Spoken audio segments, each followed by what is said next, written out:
పటేల్ పట్వారీ వ్యవస్థ రద్దుకు కూడా కారణం పేద ప్రజల భూముల మీద కొద్దిమంది ఆధిపత్యం చెలాయించాలని చూడడంతో పటేల్ పట్వారీ వ్యవస్థను రద్దు చేయడం జరిగింది అధ్యక్ష.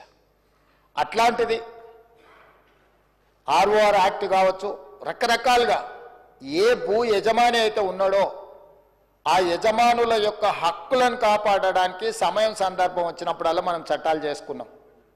ఆ చట్టాల ద్వారా వాళ్ళ హక్కులను కాపాడుతూ వచ్చినాం.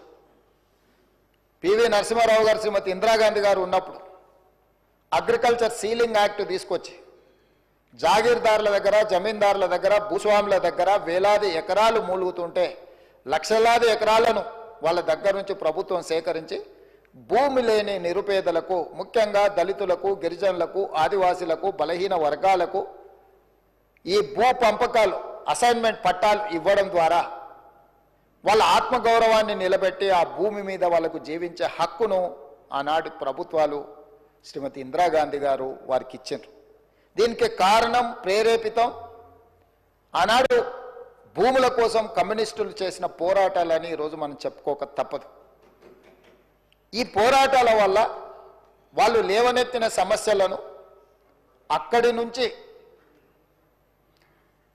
కోనేరు రంగారావు కమిషన్ వరకు కావచ్చుగా, లేదా డాక్టర్ వైఎస్ రాజశేఖర రెడ్డి గారు ముఖ్యమంత్రి ఉన్నప్పుడు నక్సలైట్లతో జరిపిన చర్చల్లో భాగంగా కూడా ఈ భూములకు సంబంధించిన ప్రధానమైన సమస్యలనే లేవనెత్తడం జరిగింది.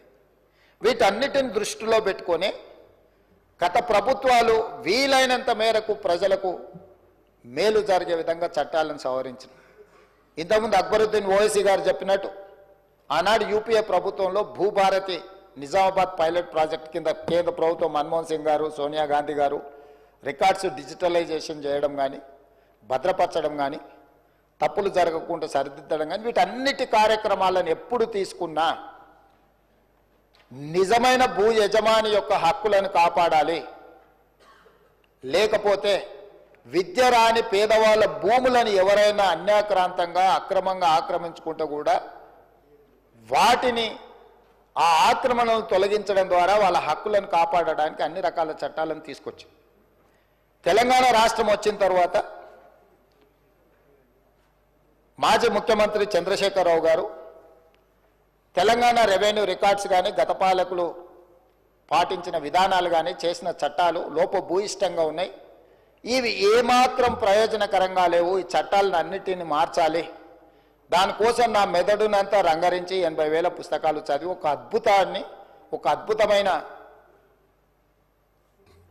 సాంకేతిక నైపుణ్యాన్ని ఆవిష్కరిస్తున్న, దాని పేరే ధరణి అని చెప్పి చంద్రశేఖరరావు గారు మనకి ఇదే సభలో చెప్పిండ్రు, వివిధ వేదికల మీద కూడా చెప్పిండ్రు అధ్యక్ష.